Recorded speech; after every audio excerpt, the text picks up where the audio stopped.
Porque persiste el irrespeto a los funcionarios de carrera diplomática. Justamente esta mañana está con nosotros el profesor de la Escuela de Relaciones Internacionales, Euclides Tapia, para desgranar la trama panameña en la Embajada de Bolivia, en donde, como usted ya sabe, el embajador es el hijo de la cacica Silvia Carrera, Bernabé Jiménez Carrera. Y profesor, yo le pregunto ampliamente para que usted haga el recuento, porque tenemos informes de que ya van 2 funcionarios con problemas en el desarrollo de sus funciones en esta embajada. ¿Qué es lo que está ocurriendo? Bienvenido a Next Noticias. Muchas gracias. 2 funcionarios de carrera diplomática, o sea, no son funcionarios políticos. Así es. Y este señor, pues evidentemente, sabemos que su mérito para ser embajador es que es el hijo de la cacica. Y se siente en sus anchas para actuar, pues, con cierta impunidad, y que el gobierno panameño no puede hacer nada contra él. Así que lo que ocurre allí, en apariencia, pues temas de xenofobia o de acoso sexual, que es con lo que ha salido la noticia acusando al funcionario nuestro de carrera allí, Eric Ureta, en realidad constituye parte de una trama que está orientada a expulsarlo, a sacarlo de la sede diplomática, como se hizo anteriormente con la licenciada Mirlo Guerra, que la dejó sin funciones. Okay. En esta oportunidad el gobierno también ha actuado no a favor del diplomático de carrera, sino respondiendo a los intereses políticos de este señor, en el sentido pues de prácticamente arremeter. Le están esperando. Yo creo que ya llegó, yo hablé esta madrugada con él para que me hiciera su descargo sobre el tema, para incriminarlo, porque en la práctica esa es la actitud que ha mantenido la Cancillería respecto a su persona. Profesor, ¿hubo una investigación tras esta acusación, este diplomático de carrera? Sí. ¿Hubo, por ejemplo, respeto al debido proceso en esto? ¿Se ha seguido esto? Efectivamente, allá estuvo la comisión y él le entregó su descargo como corresponde. Hay que ver si realmente la Cancillería, si se han dignado siquiera a leer la versión de él, ¿no? Pero ahí hay un problema también estructural. Recientemente se hicieron cambios en la ley que orientan o dirigen a descabezar la carrera diplomática en el sentido de la representación de los diplomáticos de carrera en las comisiones que tienen que ver con temas que, pues, asuntos disciplinarios y de otra naturaleza que lo han querido suplantar a través de una comisión que tiene que ver con el personal, pues, de la estructura del ministerio. Entonces, en la práctica han quedado en indefección y no hay posibilidades de que ellos tengan manera de defenderse por lo que puede ocurrir, pues, en un caso como en el caso de Ureta. Yo insisto en lo siguiente, que el tema de este señor responde al interés del embajador de buscar la fórmula, tener una excusa para sacarlo. Esa embajada está cooptada por el gobierno boliviano. Esa embajada tiene funcionarias de la embajada boliviana, están emparentadas. La persona que acusa con la secretaria principal, que es la secretaria del embajador, y que esa a su vez tiene un esposo que es parte de la estructura policial del gobierno boliviano.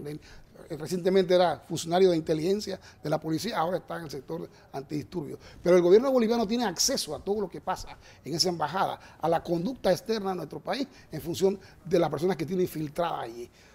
Y no solamente estas 2 señoras, las que acusan, que ya son parientes además, sino otros que han estado en esa embajada, que también son parientes de la secretaria principal, que responde al embajador, pues, y que se presta, pues, para estas acciones. Ahora, cuando van 2 funcionarios de carrera diplomática que han pasado por esto, evidentemente está pasando algo. Ellos estarían dispuestos a dar su versión y a denunciar estas irregularidades que usted está reportando esta mañana. No, sin duda, ya lo hicieron. Falta ver que el tema es que el ministerio acoja eso y tome partido de una manera neutral, o sea, que se respete el debido proceso, porque el problema es que aquí hay un peso que inclina la balanza a favor del embajador, ¿no? Como el incólume. Sin embargo, esa es la persona que realmente está interesado en el retiro del funcionario de carrera. Que usted de hecho ha denunciado que se han politizado la mayoría. Correcto. Hay un detalle interesante. Yo estoy seguro que el gobierno panameño no se va a atrever a nombrar un tercer funcionario de carrera. No se va a atrever, porque lo que le espera es nuevamente ¿sería otro nombramiento político entonces? ¿No se suplantaría o se nombra a una persona de carrera diplomática? ¿Usted vaticina que eso no será así? O dejan a alguien allá. Sí, yo vaticino que no van a nombrar a nadie.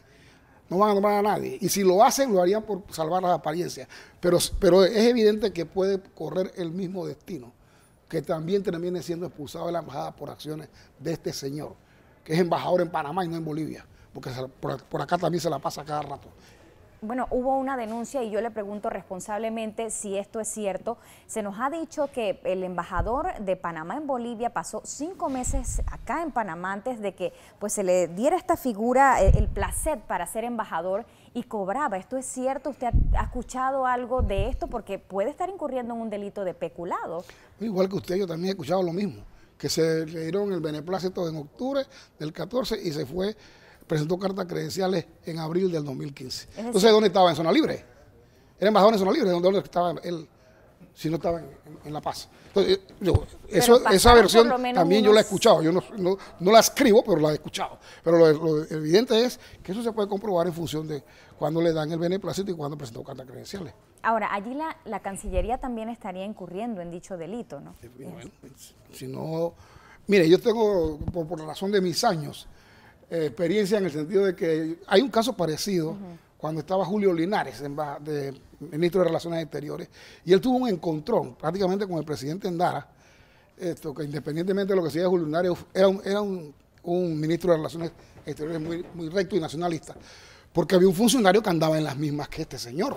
El tipo no se iba, y le puso un ultimátum: o te vas o te voto. No importaba que Endara lo hubiese nombrado. Y aquí ocurrió lo mismo. Inclusive ese señor se le tuvo que instruir en el sentido de que él tenía que presentar, cumplir con la formalidad, porque no es más que eso, una formalidad de presentarse ante la Comisión de Relaciones Exteriores de la Asamblea. Aunque ahí no hay un Jesse James que logre paralizar a uno de estos embajadores, porque todos son designados políticos. Es una formalidad que cumple, pero casi ni la cumple, casi se basa en eso. O sea, es un tipo que está bendecido, pues, el hijo de la cacica, para hacer lo que le dé la gana en La Paz. Eso no puede ser, ¿no? Hay una trama familiar del personal que trabaja en esa embajada, que responde al gobierno boliviano, y que el embajador pues tiene sus vínculos con ellos. Bajo el aval del mismo. Ahora, profesora, ¿dónde va a llegar esto y qué espera usted con esta denuncia que hace hoy en Next Noticias y que es delicada con lo que ha ocurrido con estos funcionarios de carrera? ¿Cuál es su expectativa en general y qué debe hacer la Cancillería en torno a esta denuncia que usted hace? Mire, yo estoy aquí precisamente para instar al gobierno a que responsablemente aborde este asunto. Esto tiene precedentes. No es primera vez que él logra sacar un funcionario de carrera de la embajada. ¿Ellos tienen pruebas, por ejemplo, contundentes que logren comprobar que eso es así? Sí, a la anterior la dejó sin funciones, a la funcionaria diplomática, y la logró, hasta que logró sacarla. Y ahora con el tema del racismo y el acoso sexual. ¿Qué acoso sexual de qué? Pues por el amor de Dios. O sea, eso además es una cosa que es difícil de comprobar. Eso es un poco complejo. O sea, además ella se retractó. No tanto que se retractó. No hizo lo que dijo en un momento, no lo sustentó en otro, cuando presentó la denuncia del famoso acoso sexual. O sea que hay muchas cosas en duda. Y naturalmente el gobierno debe velar por el interés de sus nacionales, no responder al interés de una funcionaria que está emparentada con otra que tiene vínculo con el gobierno boliviano. Porque esa es otra, ¿no? Ahí está la mano del gobierno boliviano metida. ¿Esto es lo que pasa cuando se politiza la carrera diplomática? Evidentemente, eso no es un caso exclusivo, el caso de Bolivia. Lo que ocurre es que allí ya eso es algo como perenne, ¿no? Y a mí no me extraña que reviente otro problema en esa embajada por culpa de ese señor. Profesor Euclides Tapia, me están pidiendo tiempo y le agradecemos estar aquí para hacer esta denuncia, pero brevemente y antes de que se nos vaya, hubo una sesión permanente importante en la Organización de Estados Americanos y nos queda la duda a los panameños sobre la actuación de Panamá en la misma. Se unió ayer a esos 20 países que pidieron por lo menos abordar la situación de Venezuela. Sin embargo, había ambigüedad de si tomaría parte por el lado de Estados Unidos o respondería a Nicolás Maduro. ¿Qué debe hacer Panamá? ¿Cuál es su vaticinio? Bueno, siento que tiene que sumarse al bloque de países que exigen que se cumplan las reglas del juego democrático en Venezuela. En otras palabras, que se celebren elecciones, porque el augurio es que como quiera que no han realizado elecciones regionales, ellos se preparan para abortar la elección nacional porque saben que van a perderlas. Entonces, lo que siento que se acaba de dar en la OEA es un paso positivo, firme, en dirección a advertirle a ese gobierno que o camina en esa dirección o sencillamente es expulsado de la organización. Es evidente, o sea, se le aplica la Carta Democrática, es evidente que el asunto no es sencillo, pero también quiero destacar algo importante. La cuestión no es cuantitativa. Si Maduro todavía logra controlar a través de Petrocaribe unos votos del Caribe de microestados, El tema es cualitativo. ¿Quiénes dentro de esos 20 votos, qué países dentro de esos 20 votos están? Está Brasil, está México, está Argentina, está Chile, está Colombia. Países de peso en el continente, que representen al menos un 80% de la población de este continente. Y así lo es.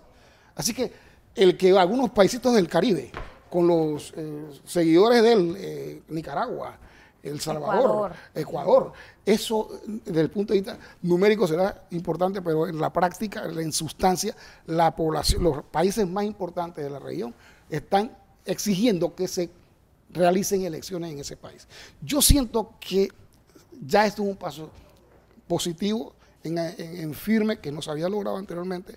Lo que temo es que mi país, que la República de Panamá haga lo que hizo la vez pasada, que a última hora da el salto y termina apoyando al gobierno de Maduro. Cuidado con eso, que no estamos viviendo las mismas épocas. Así que por ahí muchos analistas decían que por ese lado nos podían agarrar, que por la deuda que mantienen empresarios venezolanos con la zona libre del Canal de Panamá. Sin embargo, bueno, también tenemos una imagen bastante dañada tras los escándalos internacionales y otros decían que podríamos acogernos entonces a la posición de Estados Unidos. Y le agradezco, profesor, estar aquí esta mañana haciendo esta reflexión en cuanto a lo ocurrido en la OEA durante la sesión de este martes y también haciendo esta denuncia importante que sabemos va a generar reacciones definitivamente.